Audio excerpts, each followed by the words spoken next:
Hi, I'm Brent Midland, and since I've been playing with the Grateful Dead for about 8 years now, I'm still the new kid. I guess I always will be. I thought I might get around to asking a few of the members in the band questions about our new album, In the Dark. And I guess I'll start with Jerry. Okay. Yeah, okay. What body part would you consider injuring, and to what degree to save the latest master tapes? Yeah, that's something I've spent a lot of time thinking about, and I can understand that. I mean, I don't know. I think I could probably stand to lose a rhythm guitarist or possibly a drummer. I don't know. I mean, yeah, I could consider maybe my big toe on my left foot. Actually, our drummer Mickey Hart came up with the title of the new album. Well, I was thinking of sensory deprivation, actually. You know, I mean, when you don't see, usually other senses are heightened. You know, hearing, perhaps, maybe. I thought we should take all of the light away from the Grateful Dead. And while we were recording, actually, we did it at Marin Vets. And we took all the lights down, including the exit lights of the Marin Vets. And we played in the dark. I wanted to get blindfolds, but we couldn't quite get that on. So we just did this. And of course, Bobby couldn't. Bobby couldn't find the fretboard. We played on one of the. We did it on one of the hardest of his songs. I can't remember which one it was, but it was interesting. And of course, it didn't sound as good as the idea was. But then one thing led to another, and then In the Dark popped up. Well, the Grateful Dead are in the dark, which is another one of my foolish notions. Anyway, but seriously, what do you think about the new album, In the Dark? Bobby? If we'd had more time, we would have spent it, and if we'd had more money, we'd have spent that too. But I'm pretty pleased with it. So what do you think, Phil? Well, I think, actually, you know, I'm really delighted with it. You know, because I just heard a cassette, a CD of it, and I think it's the best sounding Grateful Dead record we've put out in many years.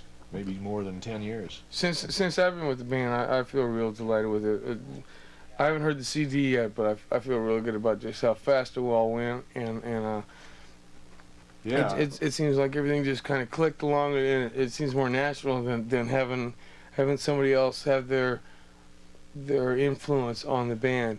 Yeah, well, it was a lot like Working Man's Dead, because we went into Marin Vets Auditorium there and recorded all the tracks. You know, more or less like we would play them for people, for the public, you know, in a live show, and the overdubbing didn't take much time at all, and it was real smooth and easy. So, I guess that's the way we like to do it.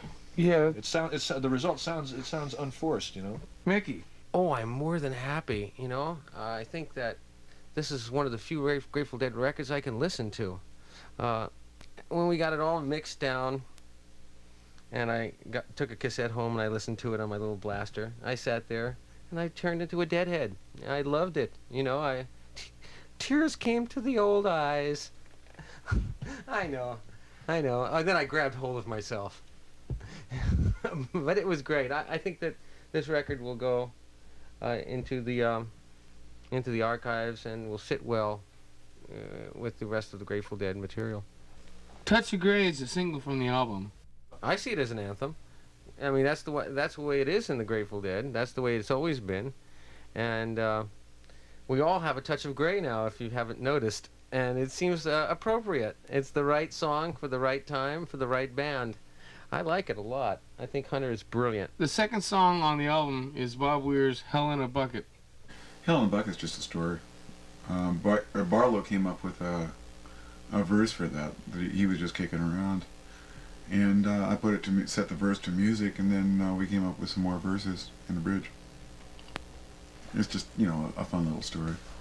Hell in a Bucket is it's, I guess, kind of a love song, but it is more of a less song. Right. Right. Well, what do you think about all the sounds in there? There's a lot of sounds, pit bulls fighting and whips and Seem to fit. I really like the end of it where you get the snarls and stuff from Right. the pit bulls. Yeah, I like that myself. They're the nastiest sounding pit bulls ever. God, those are horrible sounding monsters. I mean, I can't really even say it's pit bulls. It just sounds like it. Right. I don't even know whether it is or not. It's just some kind of dogs. It seems like Doggies. when push comes to shove, now that's probably more of a love song than all the rest. Yeah, that's more conventional. That actually has love in the lyrics. It's got some real nice pictures in it. I mean, there's some real nice pictures painted in it. Yeah. Like roses strangling or roses. Watch out for the roses. Vicious roses turning on you and ripping you to pieces.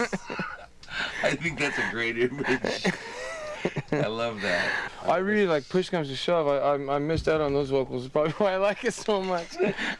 It sounds like good old Grateful Dead. You know. Yeah, it does. There's some great parts in there.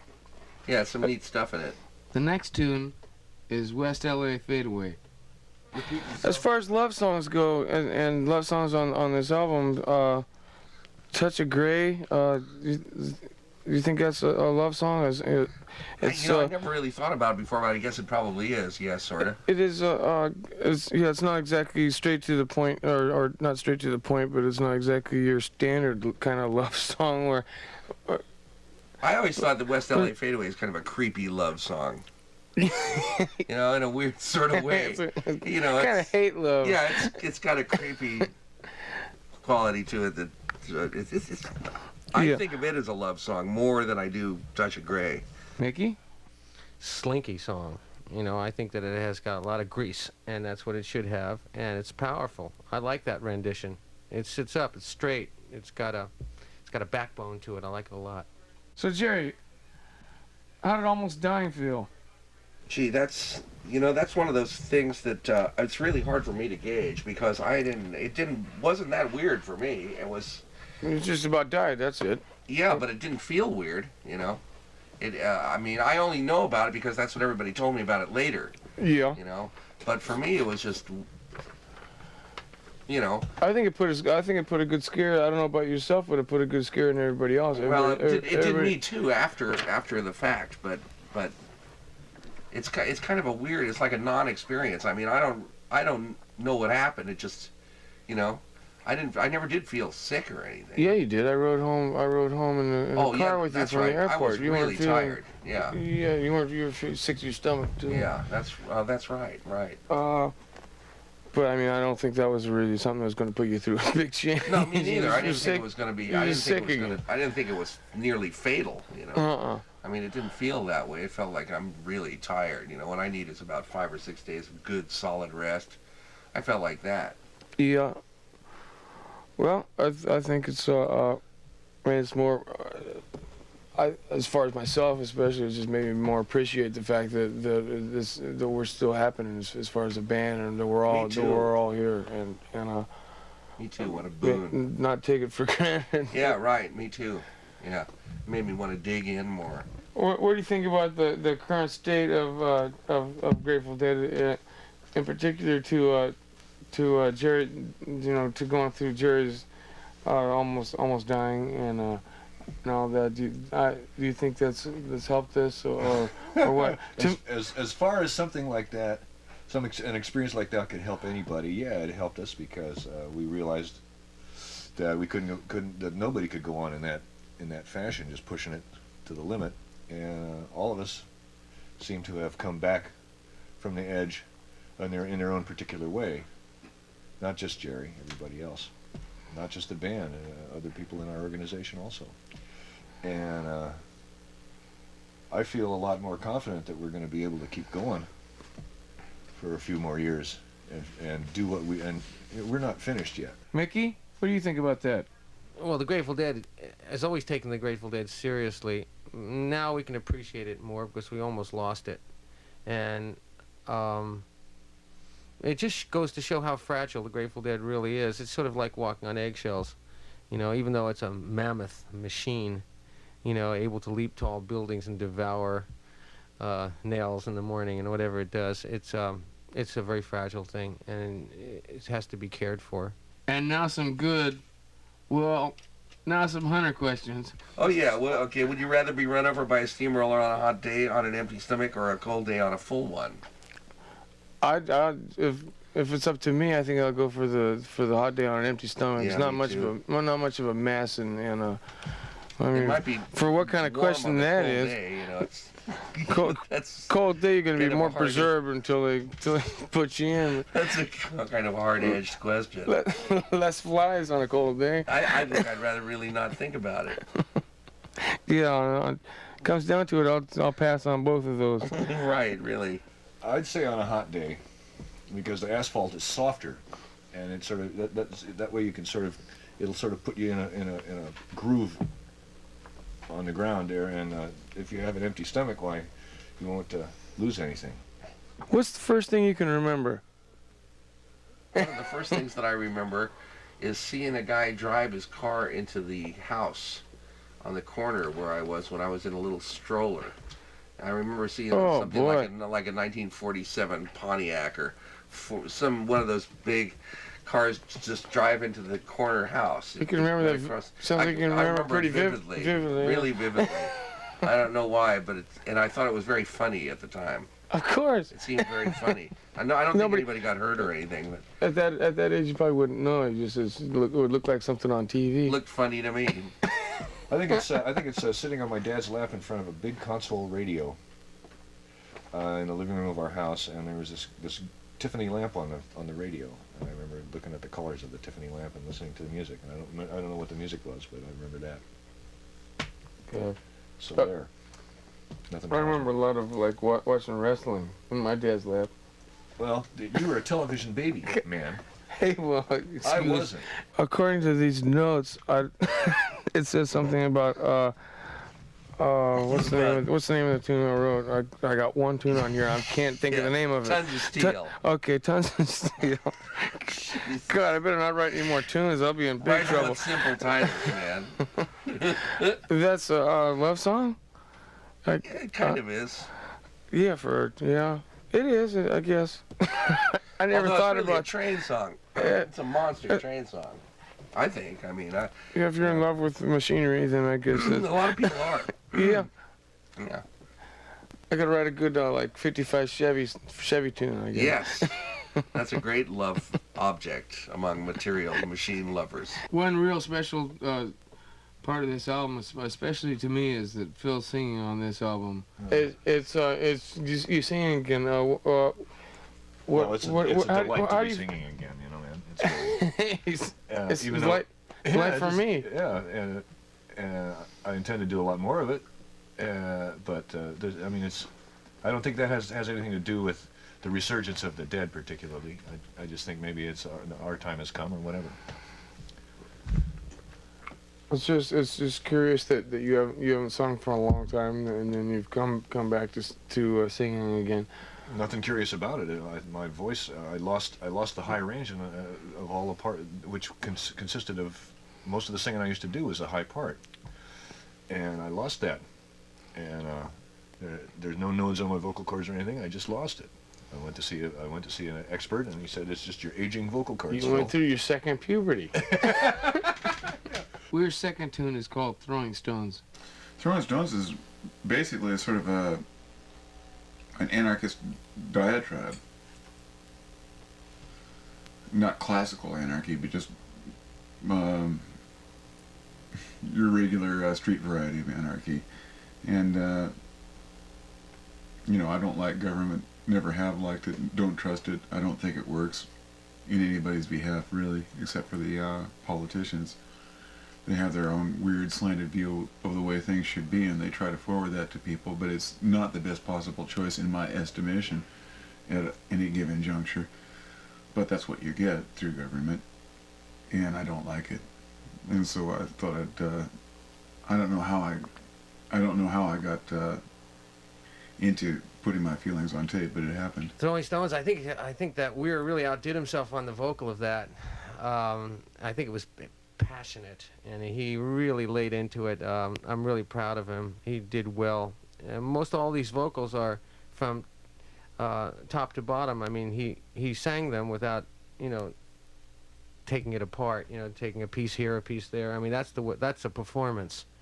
And so I think that WEIR really outdid himself on this, and so did Brent.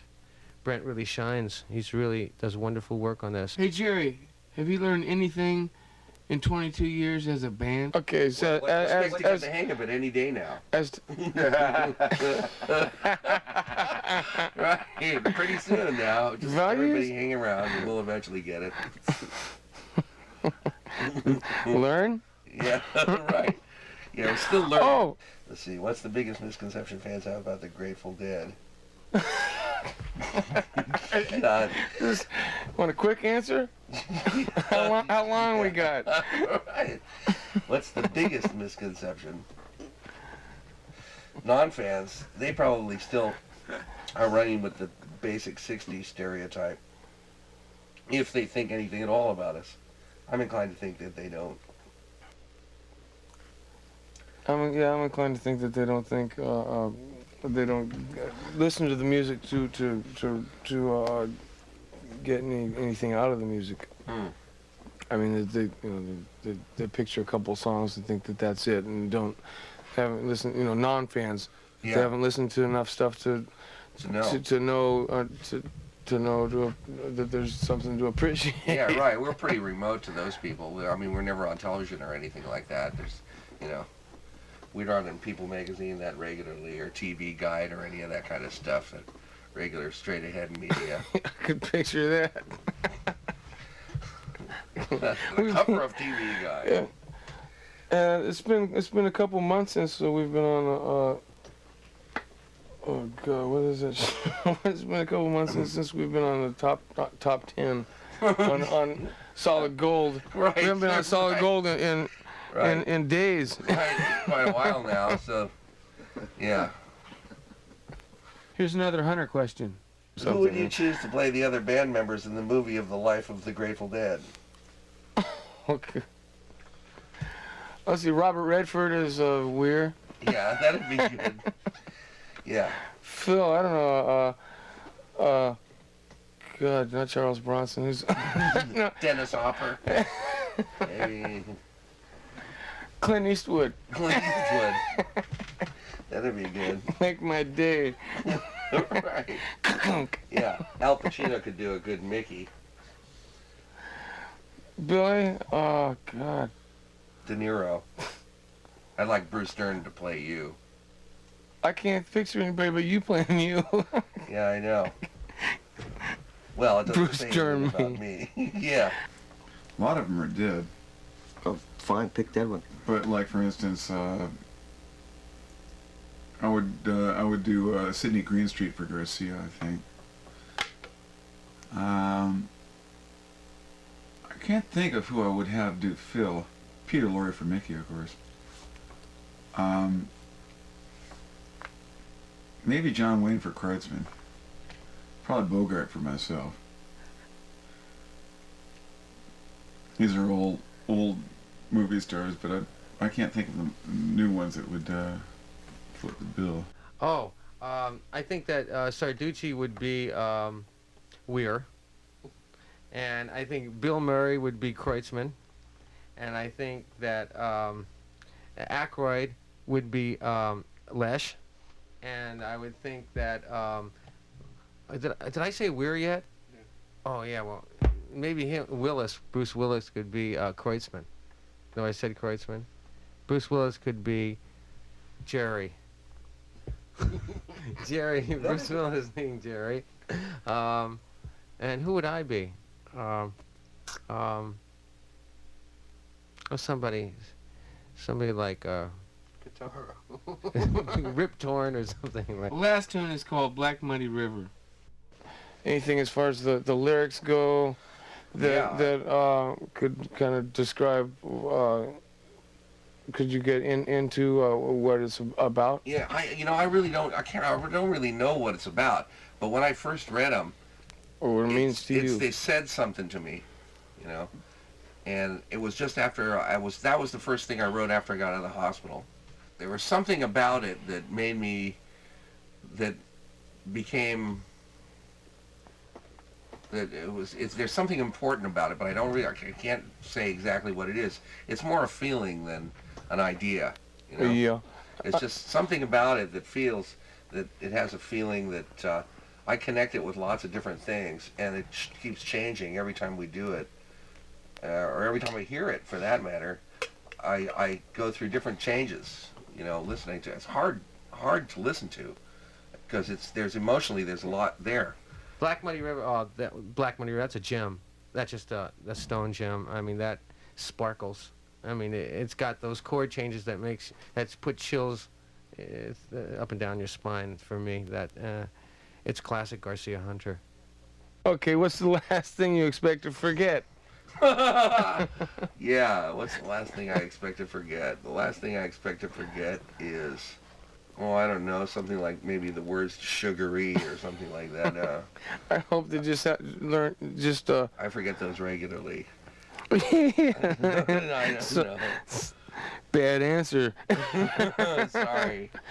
Last thing I hope the last thing I forget is how to play music. Yeah, right. Yeah, right. Hope they bury me and I can still play. Yeah, that'd be good. That'd be good for the last thing to go. And it's still Grateful Dead music. Our music is a little difficult for people like critics to understand, because you have to listen into it. It doesn't reach out and grab you by the throat and show you something that you already know, like most music does. You have to listen into it, and you have to put something of yourself into it. Last thing before we close, do you have a message for America? But I don't know. Take care of yourself. Everybody, stay calm. For God's sakes, don't vote for actors anymore. we'll get by. Yeah, right. We'll get by. The last question is, which end is up? Depends on what day is this. The one without the flames coming out of it. Doesn't matter, does it?